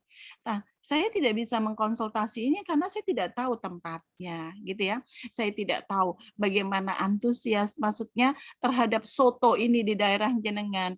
Kalau di Jawa Timur, pokoknya jualan soto pasti laku, gitu ya. Kalau di Madura, pokoknya jualan rujak pasti laku. Nah, tapi masalahnya kalau mau jualan rujak di Jawa Tengah ya nggak laku. Nah, ini kan saya mesti harus tahu dan bagaimana. Nah, Mbak Alia tolong dalam hal ini studi kelayakannya memang harus tetap diperhatikan. Selain niat dan peruntukannya. Niat dan peruntukan ini adalah penyempurna dari ikhtiar. Tapi ikhtiar yang tentang urusan usaha tetap harus diperhatikan. Jadi bagaimana prospeknya, kondisi keadaannya sekarang, bagaimana soto ini dijual di daerahnya Mbak, bagaimana tentang orang-orang yang kira-kira, walaupun sebenarnya ada juga sih Mbak, orang ini pokoknya, wes pokoknya dodolan, bismillah. Ada juga sih, ada juga sekarang kan lagi marak juga kafe-kafe yang tersembunyi, ya ternyata laku juga. Nah, tapi itu kan mesti harus tetap ada studi. Itu saja sih pesan saya. Mudah-mudahan Mbak Alia bisa menangkap pesan saya dalam urusan ikhtiar dunia ini. Kenapa? Urusan ikhtiar dunia ini adalah bagian daripada keimanan kita, bagian dari ibadah kita, bagian dari akidah kita. Jadi makanya saya katakan lakukan sesuatu gitu ya, agar kita manfaat. Nah, lakukan sesuatu itu masih ada lagi jalannya, yaitu apa? Jadi studi kelayakan, studi tentang tempat dan lain sebagainya. Seperti itu Mbak Alia. Terima kasih, syukran, jazakillah khair. Sama-sama. Wa iyaki. Insya Allah kapan-kapan kita ketemu sendiri ya, private insya Allah. Amin. Baik. Iya. Ada lagi selanjutnya? Mungkin ada yang mau ditanyakan? Yuk teman-teman. Mbak Fian, apa kabar ini? Dapat apa nih hari ini? Assalamualaikum Bunda. Waalaikumsalam. Dapat banyak seperti Mbak Alia. Mbak Alia, saya sangat setuju Mbak Alia. Bunda, kita ketemu dengan Bunda itu anugerah. Kita ketemu dengan teman-teman muslimah sahabat masjid itu anugerah. Karena jujur Mbak Alia, mungkin kita baru ketemu sekarang ya Mbak Alia ya. Yang menguatkan saya untuk hijrah adalah sahabat-sahabat yang ada di muslimah sahabat masjid ini Mbak Alia. Khususnya Bunda Evi Zubaidi. Bunda yang luar biasa buat saya. Masya Allah, barakallah. Sama seperti Mbak Alia, setiap kali saya mendengarkan ceramah Bunda, saya selalu menyiapkan tisu Mbak. Ini bukunya. Hari ini dapat apa nih Mbak Fian? Hari ini saya dapat banyak Bunda, seperti Bunda sampaikan bahwa pandemi ini adalah masa-masa big promo ya Bunda ya. Masya Allah. Dan jika kita meyakini ketentuan Allah, kita ikhtiar sungguh-sungguh, kita semakin mendekatkan diri sama Allah. Insya Allah hikmah-hikmah positif itu malah banyak yang kita dapat ya Bunda ya. Dengan alhamdulillah, alhamdulillah nikmat sehat selalu terlimpahkan untuk Fian dan keluarga Bunda, sehingga kami bisa menjadi berikhtiar lagi untuk bisa menjadi saluran berkah buat orang-orang di sekitar kami yang membutuhkan bantuan kami pada saat sakit, pada saat membutuhkan bantuan dalam bentuk apapun lah seperti yang Bunda sampaikan. Itu tadi Mbak Alia, jadi mohon jangan saya pribadi dalam rangka ikhtiar untuk hijrah ya Mbak, jangan berpikir cemas atau ragu atau gundah, karena seperti yang Bunda bilang kita harus sangat yakin dengan ketentuan Allah. Itu insya Allah jalan akan ada, dan alhamdulillah jalan buat Fian sudah mulai terbuka Bunda dengan hidayah anak saya si Kolbi yang saya ceritakan. Masya Allah. Sudah mulai ikhtiar usaha, alhamdulillah. selama kita yakin Mbak Alia, Allah pasti akan memberi jalan. Itu aja Bunda, mungkin Bunda. Ya, terima kasih Mbak Fian. Masya Allah. Jazakallah. Monggo Mbak Eva. Iya. Sahabati, masih ada lagi yang mau bertanya? Mbak Mira, kita masih ada ini ya, ada satu giveaway ya. Si panci noni itu ya, yang mau kita kasih ke teman-teman. Noni Belanda. Ya mungkin yang kita ada akun Instagram juga, bisa di-follow di Muslimah Sahabat Masjid. Teman-teman bisa share hal apa aja sih yang udah kita dapat hari ini, boleh share tulisannya nanti di hashtag ke Muslimah Sahabat Masjid ke kita di Insta Story-nya ya. Kita boleh di hashtag, tapi sebelumnya jangan lupa buat follow akun Instagram kita. Nanti ada giveaway. Oh iya, nih ada yang mau tanya nih Mbak Cahaya Tantri. Ya, Mbak Cahaya Tantri. Boleh dibuka anunya? Kamera. Assalamualaikum warahmatullahi wabarakatuh. Waalaikumsalam warahmatullahi. Iya. Tantri dari mana? Saya dari BSD, temannya Mbak Mira. Serpong ya. Silakan Mbak Tantri. Iya, Bunda Evi, saya cuma mau tanya sebetulnya apa bukti bahwa kita sudah menyerahkan kepada Allah atas segala ikhtiar yang kita lakukan dalam menghadapi ujian. Apa buktinya gitu ya? Iya, karena kadang-kadang kalau menghadapi ujian itu kita merasa kok ini ya solusinya itu kayak nggak datang-datang gitu. Jadi, gitu ya. Buktinya sudah, apa nih kalau kita ini sudah ikhlas gitu ya? Tapi betul. Sebentar Mbak Tantri, dapat apa nih hari ini? Sebetulnya kalau dibandingkan dengan ujian yang mungkin Bunda Evi ceritakan itu jauh lebih ringan mungkin ya, lebih ke arah duniawi sih. Jadi memang urusan kantor seperti itu. Baik. Ada hubungannya dengan keuangan, di mana sebetulnya itu saya tidak melakukan apa-apa, tapi orang yang sebelum saya yang melakukannya sudah resign begitu. Oke, baik. Apa sih bukti? Enggak, saya tadi mau nanya sebentar, Mbak itu dapat apa nih hari ini dari kajian saya? Dapat pencerahan lah ya, bahwa memang ya, apa di bidang yang mana? Saya sebutin satu yang paling berkesan. Ya, kalau menurut saya sih memang kita harus serahkannya semuanya kepada Allah ya. Bahwa terkadang ujian itu ternyata adalah, menurut tadi disampaikan Bunda Evi, adalah salah satu kenikmatan yang bisa kita syukuri. Karena pada akhirnya, ibaratnya Allah itu juga akan memberikan kenikmatan walaupun bukan di dunia, tapi mungkin di akhirat dengan cara menghapuskan dosa-dosa kita.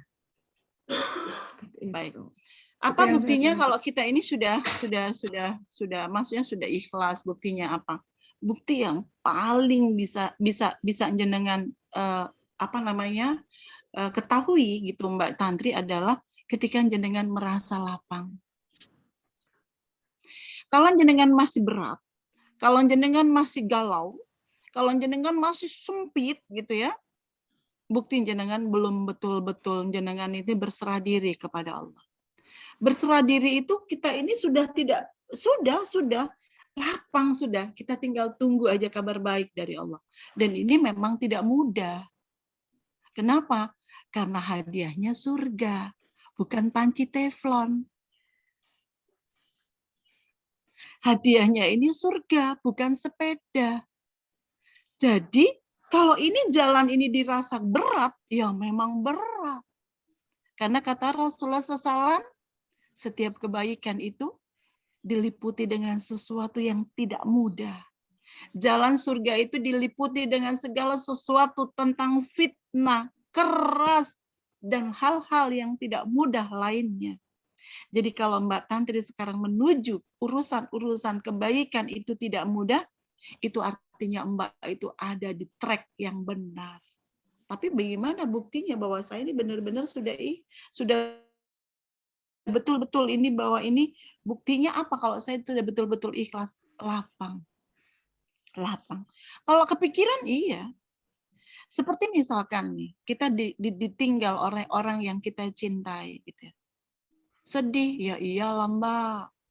Tapi disitulah lapang hati kita ini bahwa ini adalah ketentuan yang paling baik bagi Allah. Dan itu mesti harus belajar banyak di sana. Apakah kita nangis ditinggal orang yang kita cintai? Ya iyalah, Rasulullah juga nangis kok. Rasulullah juga sedih kok. Tapi Rasulullah tahu tidak berlarut-larut dan dia melanjutkan kebaikan-kebaikannya. Nah, ini yang mau saya sampaikan kepada jenengan. Jadi tanda-tanda yang paling sangat bisa dilihat adalah kelapangan hati. Gitu Mbak Tantri. Lapangan, Selamat ya. searching. Bunda Evi, kelapangan hati itu maksudnya seperti apa ya? Apakah Jadi kita juga ini, kemudian... jadi kita ini enggak berat, Mbak. Jadi maksudnya kita ini tidak. Jadi kita ini tahu, iya saya tahu ya Allah ini. Jadi misalkan ekonomi ya yang lebih relate sama Mbak gitu ya, tentang urusan keuangan gitu ya. Kita ini harus bertanggung jawab terhadap sesuatu yang kita tidak lakukan. Kita bilang sama Allah, kita jerit-jerit sama Allah, ya Allah, Engkau ini maha bisa. Engkau maha bisa ya Allah. Lapangkan urusanku ya wahai ya Basit, wahai Zat yang maha melapangkan. Itu satu. Yang kedua, kita ini kan dalam kondisi seperti itu membutuhkan pertolongan Allah. Perbanyaklah jenengan ini apa? Perbanyak istighfar. Jadi jangan memperbanyak kita mengingat-ingat masalah, karena itu tidak menjadi solusi. Yang jenengan ingat-ingat nangis itu adalah menangisi kesalahan-kesalahan yang jenengan kerjakan yang kemarin-kemarin. Misal nih, kalau saya nih ya Allah, dulu aku ini sudah balik, tapi aku tidak kunjung berhijab. Astagfirullah. Ya Allah, dulu aku ini suka sekali baca buku-buku novel. Sampai lupa baca Quran. Misal, astagfirullah. Ya Allah, aku dulu pernah membicarakan keburukan saudaraku ini. Ya Allah, astagfirullah. Apa kata Rasulullah SAW? Istighfar ini yang menjadikan engkau lapang dari kesempitan. Yang menjadikan jalan keluar bagi masalahmu. Dan yang ketiga, yang akan mendatangkan rezeki dari pintu-pintu yang tidak engkau duga-duga. Jadi memang sepertinya tidak relate, tapi ini adalah the way-nya, jalannya. Perbanyak istighfar. Pernah mendengar ceritanya Imam Malik bin Hambal? Suatu hari beliau ini datang dari negeri Basrah ke negeri Baghdad. Tempatnya jauh dan dia tidak punya appointment di sana. Beliau ulama besar tapi digerakkan untuk pergi ke Baghdad. Mereka berangkatlah dia ke sana, sampailah dia di sana malam hari. Ternyata dia di sana itu tidak mendapatkan tempat tidur. Mau tidur di masjid didorong sama marbot masjid, nggak boleh. Tidur di pelataran masjid juga nggak boleh. Sampai dia didorong-dorong sampai di halaman masjid. Ketika sampai di halaman masjid, ada seseorang pemilik kedai roti berkata, ya Syekh, tinggallah di rumahku, aku punya kamar yang bisa engkau istirahat. Sesampai di sana kata Imam Ahmad bin Hambal dikatakan, ada sesuatu yang amazing di sana. Aku lihat pemilik roti itu, setiap yang dia kerjakan selalu beristighfar. Dia mengadoni rotinya, astagfirullah. Nambah telur, astagfirullah. Nambah gula, astagfirullah. Dia nguleni rotinya, astagfirullah. Sampai dia memanggang, sampai rotinya selesai. Lebih dari 100 istighfar yang dia ucapkan. Lalu Imam Ahmad bin Hambal bertanya kepada pemilik kedai roti itu, bolehkah aku bertanya padamu?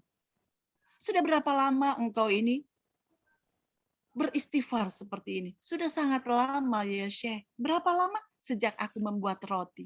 Berapa lama kamu membuat roti? 30 tahun. Bolehkah aku tahu apa yang kau dapatkan, saudaraku? Kata pemilik roti itu. Demi Allah, setiap yang aku minta sama Allah, pasti dikabulkan. Tapi ada satu yang belum dikabulkan ya Syekh sampai hari ini. Bolehkah aku tahu? Kata Imam Ahmad bin Hambal. Aku berdoa kepada Allah, Rabbana, pertemukan aku dengan Imam Ahmad bin Hambal. Kata Imam Ahmad, saudaraku, akulah Imam Ahmad. Gara-gara istighfarmu aku melakukan perjalanan jauh dari Basrah ke Baghdad. Gara-gara istighfarmu aku tidak diperbolehkan tidur di halaman masjid sekalipun. Beristighfarlah. Nangis sama Allah, jangan menangisi masalah, tangisi urusan-urusan kesalahan kita di masa lalu. Aku dulu pernah membicarakannya, aku dulu pernah berbohong padanya, aku dulu pernah berdusta. Munculkan semua itu, insya Allah. Yang jenengan alami akan segera mendapatkan pertolongan. Aku yakin saya. Try it, Mbak Tantri. Try it. Terima kasih Bunda Evi. Sama-sama. Barakallah. Wafik barakallah. Assalamualaikum warahmatullahi wabarakatuh. Waalaikumsalam warahmatullahi wabarakatuh. Bunda, iya. Ya. Satu lagi pertanyaan ya, karena kalau di Surabaya ini hampir mau masuk ke waktu zuhur, jadi kita mau persiapan. Satu lagi pertanyaan. Assalamualaikum Bunda Evi, mohon bertanya tentang yang tadi Bunda bahas tentang sedekah dan keikhlasan. Boleh tidak kita mengharap sesuatu dari apa yang sudah kita sedekahkan? Misal, ya Allah, saya sudah rutin tiap bulan nih sedekah ke anak yatim. Maka ya Allah kabulkanlah keinginan saya bisa menghajikan orang tua. Nah, hal-hal yang kayak begitu itu boleh nggak sih Bunda kita mengharapkan sesuatu dari setiap doa kita, setiap dari ibadah kita, dari setiap sedekah kita itu boleh atau tidak Bunda? Baik, bismillahirrahmanirrahim. Ada 3 hal Mbak Eva dan pada Mbak yang bertanya, di mana kita bisa bertawasul dengan amal solih. Dan itu dibolehkan. 1, kita ini boleh bertawasul dengan amal solih. Jadi kalau tadi itu sudah sedekah, ya sedekah, itu saya kalau sudah sedekah, saya bilang, ya Allah, semoga ya Allah dengan sedekahku ini, ya Allah, Engkau limpahkan kepadaku anak-anak yang solih. Boleh, Mbak. Misalkan habis membaca Quran, kita bilang, ya Allah, semoga dengan amal solihku berupa bacaan Quran ini, Engkau sembuhkan ibuku yang sakit. Boleh, Mbak. Kalau misalkan kita ini puasa, selesai puasa kita bilang insya Allah, lalu kita bilang ya Allah semoga ya Allah puasaku ini, amal ibadah puasaku ini Engkau terima dan jadikan kami ini ya Allah keluarga yang sakinah mawaddah warahmah. Boleh Mbak. Itu yang pertama. Jadi yang dilakukan Ibu tadi boleh banget. Bertawasul dengan amal soleh, berperantara dengan amal soleh. Yang kedua berperantara dengan apa?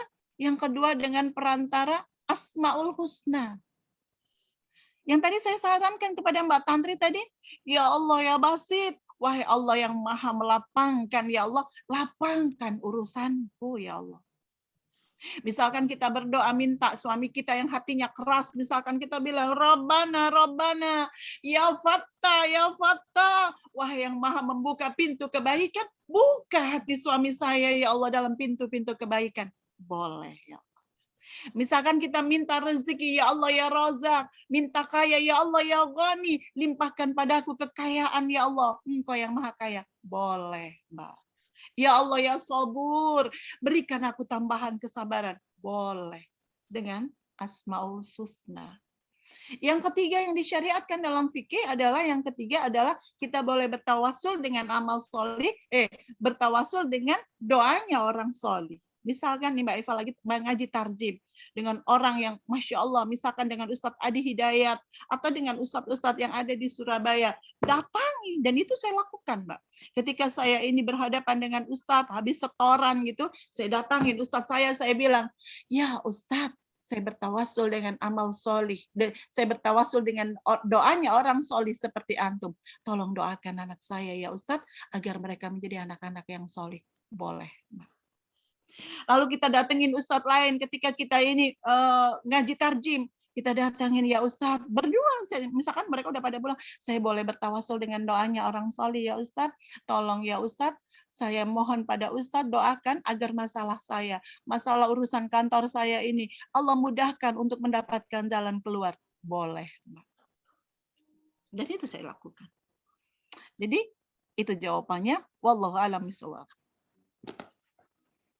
Iya, makasih banyak Bunda. Iya itu sebenarnya juga ada pertanyaan itu saya juga sempat pikir begitu ya.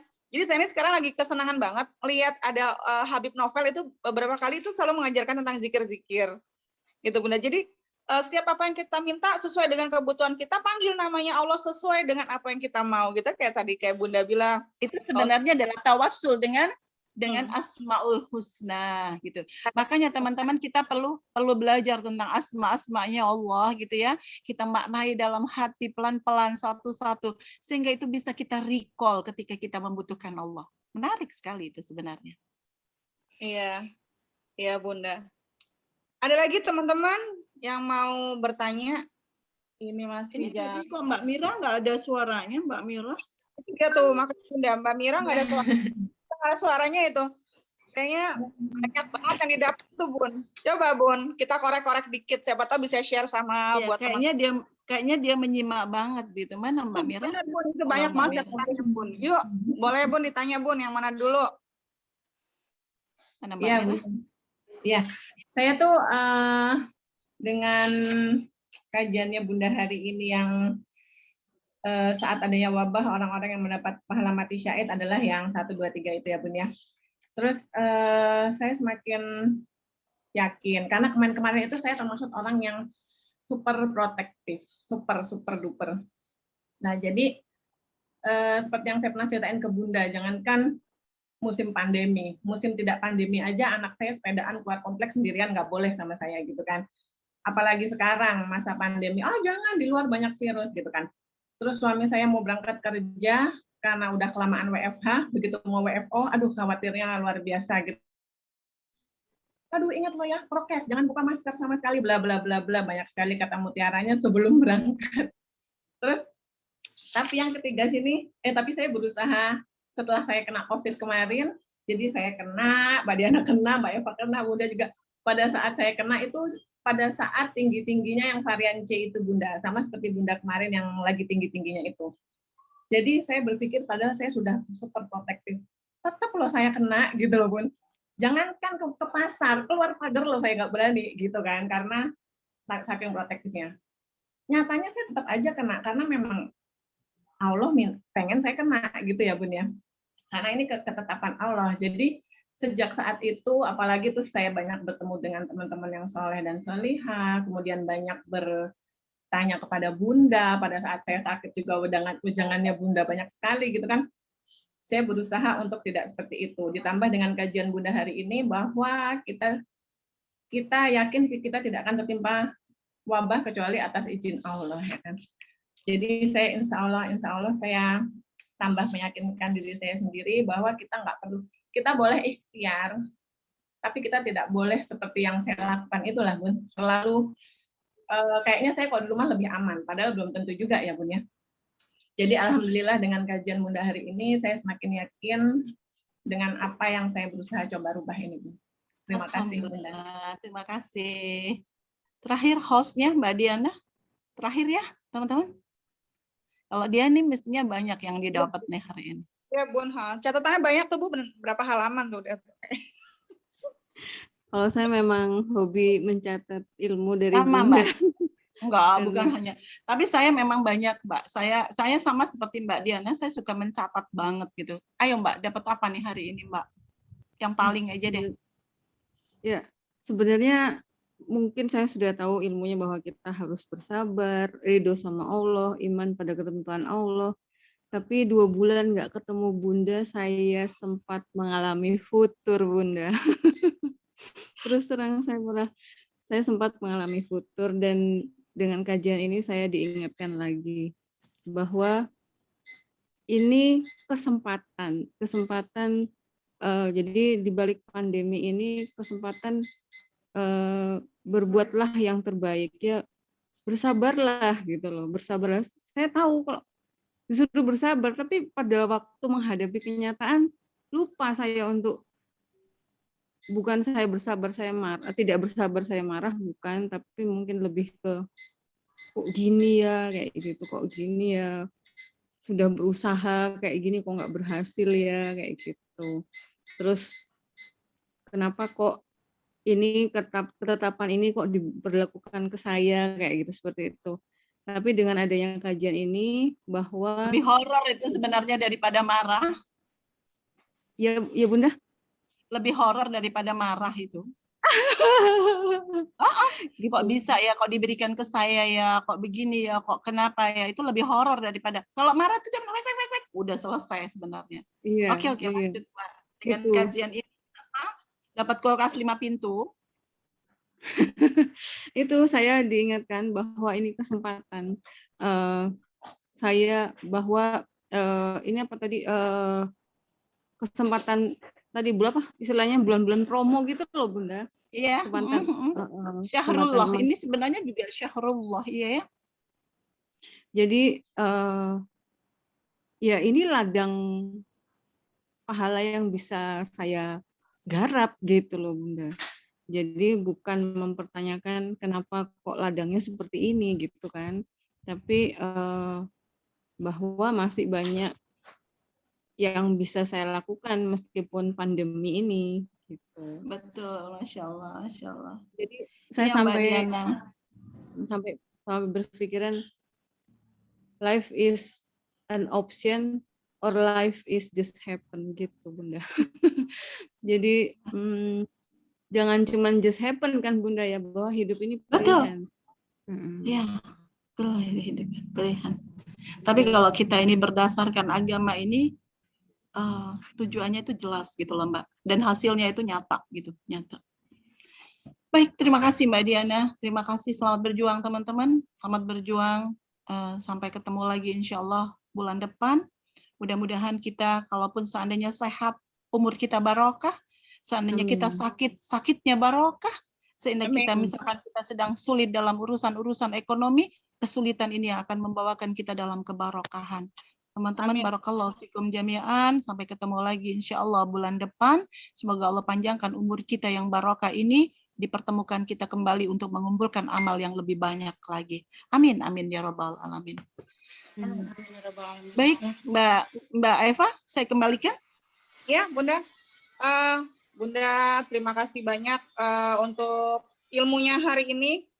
Buat teman-teman yang hadir di sini, semuanya alhamdulillah terima kasih sudah mau mendengarkan Bunda, sudah mau berbagi cerita bersama kami dari awal sampai dengan akhir. Mudah-mudahan apa yang kita dapat hari ini dapat merubah kita semuanya menjadi manusia yang lebih bertakwa dan bisa meningkatkan iman kita ke depan jadi lebih baik ya. Alhamdulillah. Ya, amin amin. Kalau begitu sebelum kita ngobrol-ngobrol, kita tutup dulu ya Mbak Mira ya hari ini ya. Kita tutup dulu ya. Terima kasih teman-teman. Saya pamit dulu ya Mbak Eva, Mbak Mira, Mbak Diana dan teman-teman yang lain. Saya juga ada Teh Dea juga, Masya Allah Teh Dea. Sampai ketemu lagi. Iya. Terima kasih Mbak Dea. Assalamualaikum, barokah ya. Ini apa bitrinya, Masya Allah, Masya Allah. Sampai ketemu lagi Mbak Alia. Sampai ketemu lagi. Assalamualaikum warahmatullahi wabarakatuh. Waalaikumsalam. Waalaikumsalam warahmatullahi wabarakatuh.